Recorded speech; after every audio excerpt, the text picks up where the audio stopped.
Unfortunately, even in the stock market, even with some of the most well-organized, well-managed companies with people filled with credentials and schooling backgrounds and everybody knows what they're doing, I think a lot of companies, off things like their earnings, will go out and make silly decisions. They'll go out and make a purchase they didn't need to make of another company just because they feel under pressure. There's something going wrong. We're not doing things right. Merger, acquisition, something's got to happen. Something's got to happen, right? And they do it impulsively.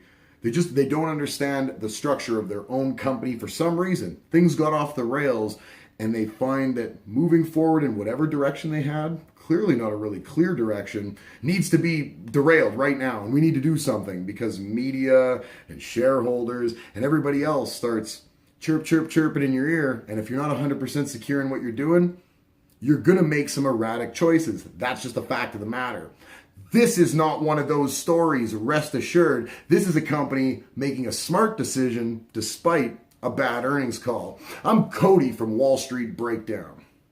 Electronic Arts had a really bad earnings call. It was not impressive at all. I didn't like it. I would imagine the gaming industry didn't like it.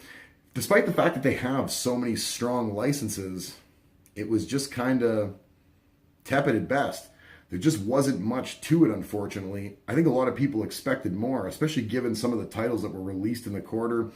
They did the same numbers they're used to doing. Nothing really blew anything out of the water. EA needs to do something. We understand that. Is this what they did here? Is something they need to do? No. But is it very, very intelligent what they were doing? Yeah, I really like the move, to be honest with you. See, EA's had a really long-standing working relationship with Respawn Entertainment. Now, Respawn is the studio behind TitanFall, very, very successful video game.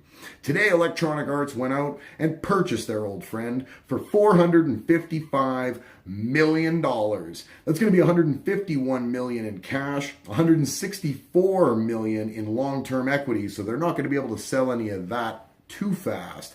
And other cash considerations up to $140 million, I believe, with the cash considerations being paid out by, I believe it was 2020, I read. So what's going on with Respawn Entertainment is they're in the process of publishing another TitanFall video game. Not only that, but they're making a Star Wars video game that's got a pretty big budget, and they're working on a VR project, and we all know how virtual reality is doing out there. On some of the right platforms, it's really, really starting to take off, while the numbers of sales for a lot of VR stuff is not crazy yet. The reviews are fantastic. The technology is only getting better. And when you have a company like Electronic Arts now taking over a project in virtual reality done by a really good studio at Respawn, who knows what you could get? So what EA is going to get with this is they're going to get probably all the really good developers over at Respawn. They're going to bring in all the guys they like the most, and they're going to get full control of all these major products that are going on. So these projects are huge already, and they were probably being done immaculately well over at Respawn. But now EA has full control by bringing these in-house, which means that they're going to get the full rewards for how well these games do. They expect to be turning over some decent money in a couple of years just from this pickup.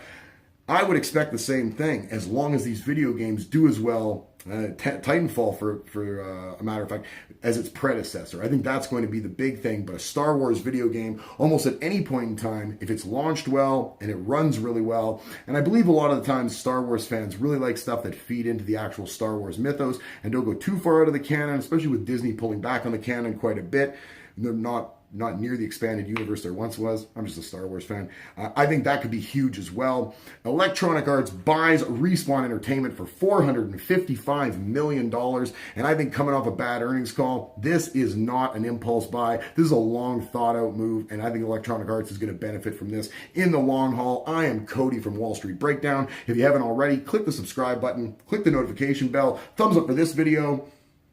Thumbs up for all videos. You knew that was coming. Thumbs up for you. Thanks for staying here, figuring out your financial portfolio. The only way we can do this is to continue this dialogue. Let's make sure we know all the news, know all the pertinent information, and make the best picks for our retirement, right? That's what we're all trying to get to. Nice, comfortable retirement. Leave me a comment. Let me know how I'm doing. Let me know what you think about this acquisition by Electronic Arts, and have yourself a marvelous Thursday.